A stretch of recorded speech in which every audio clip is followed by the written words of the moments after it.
Thank you very much for watching, and let's get it started. So first off, we run 3 copies of course, Blue Eyes. I mean, it's a Blue Eyes deck. Of course, you're gonna run 3. Then we run 3 Sage with Eyes of Blue. Really good card. Lets you basically get another tuner for free. Lets you get Blue Eyes. Really great. 3 of. Next we run 3 of the Whitestone of Ancients. Basically, this card allows you to, at your end phase, if it was sent there this turn, you get a special summon of Blue Eyes from your deck. Really great way to get Blue Eyes out straight, get it straight going. Honestly, really good opening card right here. Then of course we run 3 alternate Eyes. Basically what this card does is if you have a level 8 Blue Eyes in hand, you show it to your opponent and then you're able to special summon it. Also, once per turn, you're able to pop one of your opponent's monsters. Really good card. Then we run 2 Nebula Dragons. Basically what this card lets you do is you could special summon this and one other level 8 dragon type monster in your deck. In defense, effects are negated, and then it's basically just a way to XYZ. Really good card right there to help get out your XYZs, help you get into your extra deck, everything that you need to do. Then we run 1 of the Dragon Spirit of White. This card is always treated as a Blue Eyes card. This card is really good. Then we have the Whitestone of Legends at 1.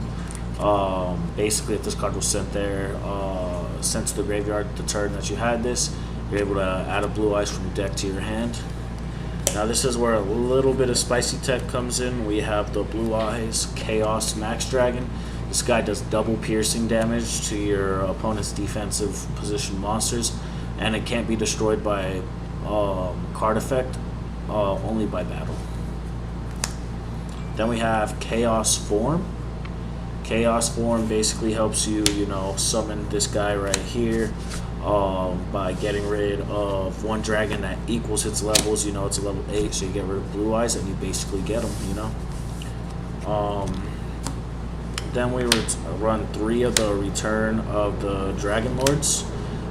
Basically lets you add a level 7 or 8 dragon type monster from your, basically lets you special summon Blue Eyes from your graveyard. Really good card. Then we have the Melody of Awakening Dragon.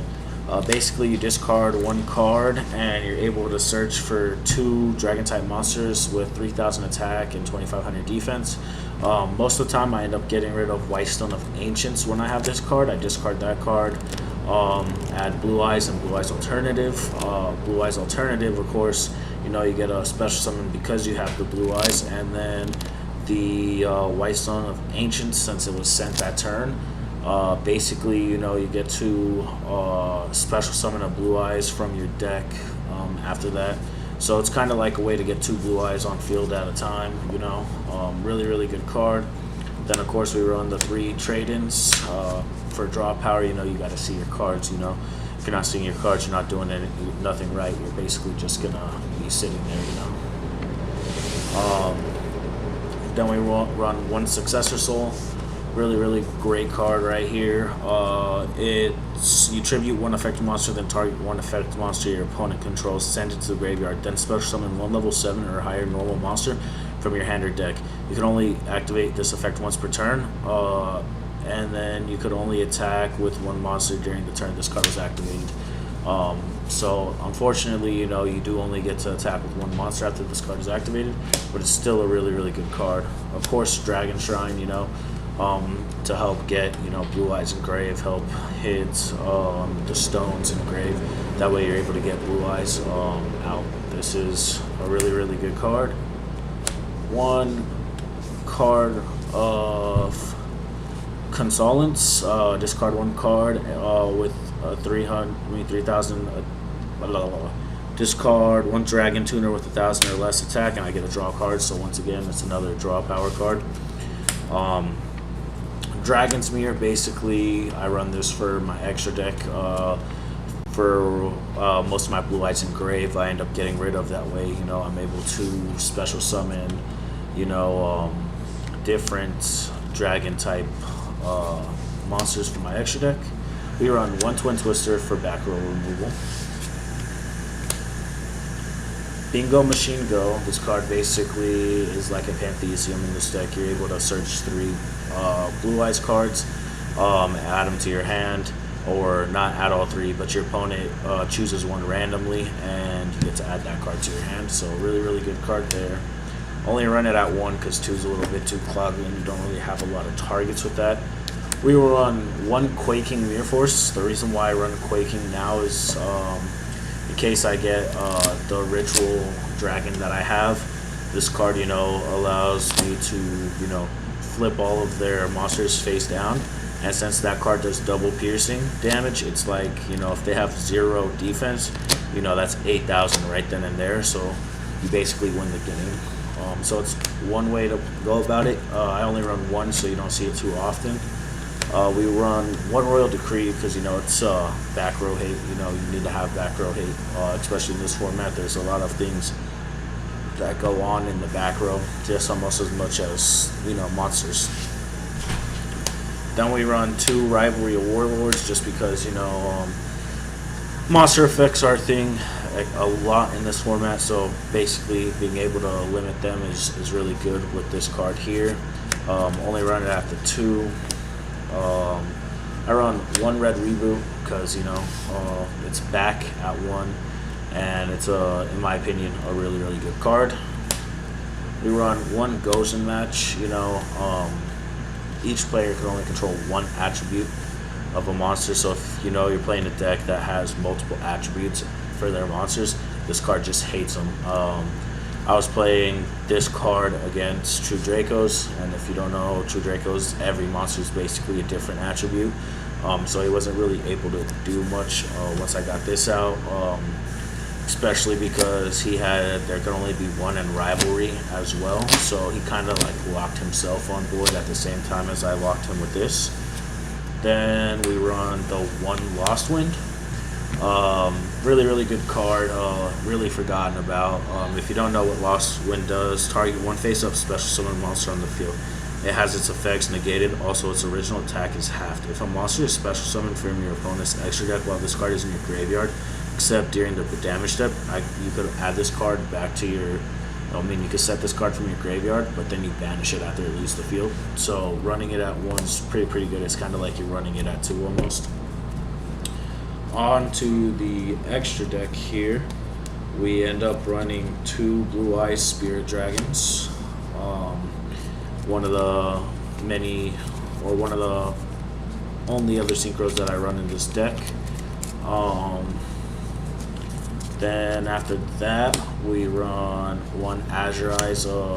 Basically protects your dragons for a turn, you know, and then after that, during your standby phase, you know, you get to bring back another normal dragon type from your graveyard, so you basically get another Blue Eyes from your grave with this. Then we run, let's see here, 1 Blue Eyes Alternative Ultimate Dragon. He has a 45 beat stick, 3000 defense, so it's really hard for people to beat over this. Then we run Neo Blue Eyes Ultimate Dragon.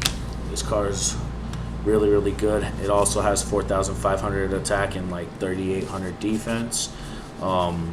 This card, at the end of the damage step, this is the only face-up card you control, and this fusion summoned card attacked, you could send 1 Blue Eyes fusion monster from your extra deck to the graveyard. This card can attack again in a row. You must use the effect of Neo Blue Eyes Ultimate Dragon up to twice per turn during either player's turn. When a card or effect is activated that targets a Blue Eyes monster you control, you could banish this card from your graveyard and negate the activation. If you do, destroy that card. We basically run 2 of the Neos. Then we run 1 Blue Eyes Twin Burst Dragon. This card allows you to attack twice. It has 3,000 attack, 2,500 defense. It's one of the weaker fusion monsters in this deck. Then some of the Link monsters that I run in this, I run Seal of the Heaven Spheres, one of the best dragon type um, Link monsters out right now. Off to the XYZs, we run number 23, Lancelot. Really, really good because it could attack your opponent directly, and then it always has that effect where you could discard one of the materials attached to it and negate an activation of a card. We run the Orcus of Evening Star, 2600 attack. When this card is summoned, you could send one card your opponent controls to the graveyard, or you could attach one of your banished machine types monsters. Obviously, you're not going to use that second effect because you don't run machine types in this deck, so you're honestly going to use it just to banish that card. We run one Galaxy Eyes full armor Phantom Dragon. This one's a bit more costly because you end up having to use 3 level 8 dragons, but it has a 4,000 attack, 3,500 defense. Really, really great XYZ card. And then we run number 88, Gimmick Puppet of Leo. He's also a pretty hefty guy. He's at 3,200 attack, 2,300 defense. He also is one of the more costly people. It's 3 level 8 cards, and basically once you get, I believe it's 3 of the when you get 3 destiny counters on this card, you basically win the duel. So you get this out, you get 3 of the counters, you damn near win the duel. And that's it for my Blue Eyes White Dragon deck profile. I hope you guys enjoyed it. Comment down below some cards that you think I'm missing. I know I'm missing a few.